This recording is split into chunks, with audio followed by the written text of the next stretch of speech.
but I think it is true. You cannot hate Washington enough. With us now, Republican South Dakota Senator Mike Rounds. Senator, it's good to see you.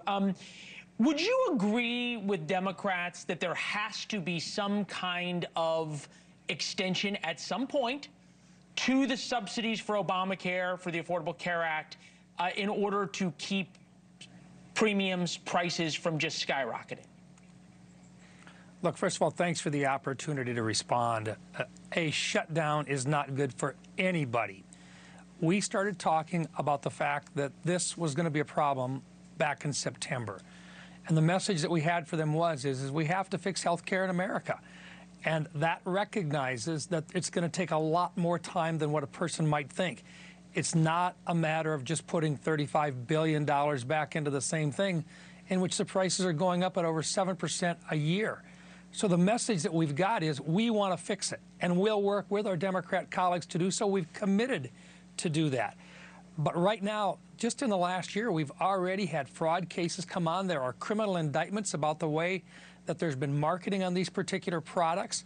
We recognize that people with incomes over 400% of the poverty level are getting a huge amount of subsidies right now in this accelerated one on Obamacare.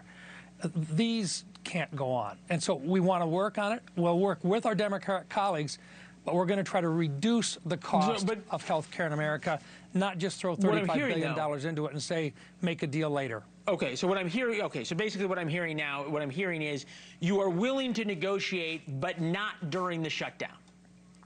That's correct. And we've been very consistent on this.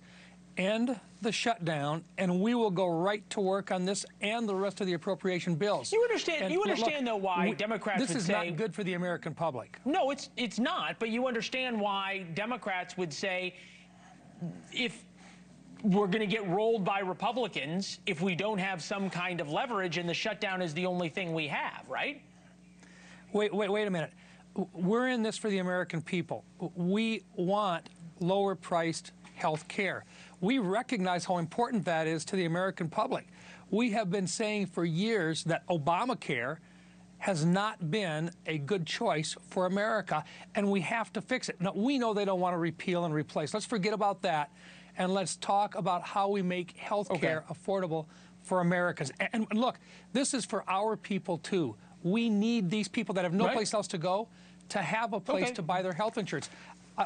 I've got thousands of people in South Dakota. As a matter of fact, the chances are we could lose 18,000 people who can't afford their health insurance if we don't do something to help them. We want to help them, but we're not going to do it if we're held hostage. Okay, I get that, but it's November 7th right now. We're talking about a January 1st deadline. You think you're going to be able to reopen the government and fix health care and still make it home for Christmas? We have the appropriations bills ready to go. We hope to be able to roll out 3 tomorrow, and but health care is not fixed, right? To the House. But there are 4 more ready to go. And by the way, health care is fixable. Here is the challenge. You say it's fixable, but you don't have a deal right now. So what I'm hearing though is that basically you're saying let's reopen. Even if you start right now, there's going to be American families that are going to look at this and say, we can't afford it. The message that we've got to have is, look, we are going to help you get through this really tough time, but we're not going to do it by simply ignoring it for an entire year. Allow us to negotiate this out, but let's not do it when we're under duress. Our Democrat colleagues understand that. We've been consistent on it from day one. Look, we're going to get this thing done. I wish it was done already. It is not good for anybody to have a shutdown. But we cannot allow our Democrat colleagues to say we're going to shut down government every time we have a disagreement. I am grateful and inspired by your optimism, because I remember talking to you the week before the shutdown. You go, I think there's a way to get this done without it. There is another option, right? And that is the so-called nuclear option, breaking the filibuster, which is something that President Trump wants Republicans to do. Take a listen. Is there any room for bipartisanship? Because it seems like that's the main purpose of the filibuster, is to create some sort of compromise. So well, it didn't work, obviously. If the filibuster is terminated, we will have the most productive 3 years in the history of our country. If the filibuster is not terminated, then we will be in a slog with the Democrats. Is President Trump helping or hurting Republicans in the Senate with this kind of talk and demand? Well, first of all, we really appreciate the fact that the president has sent a powerful message to the Democrats saying, look, this is in the works. This is a possibility if you don't come around and start negotiating with us and getting this thing done and opening up government.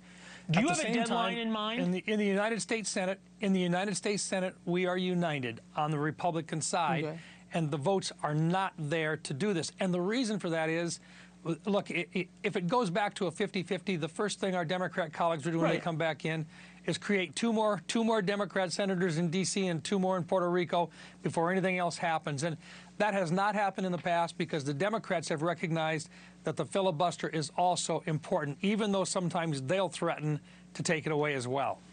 All right. Well, it is called the nuclear option for a reason, and your long view on this is appreciated. Senator Mike Rounds, as always, thank you, sir. Appreciate it.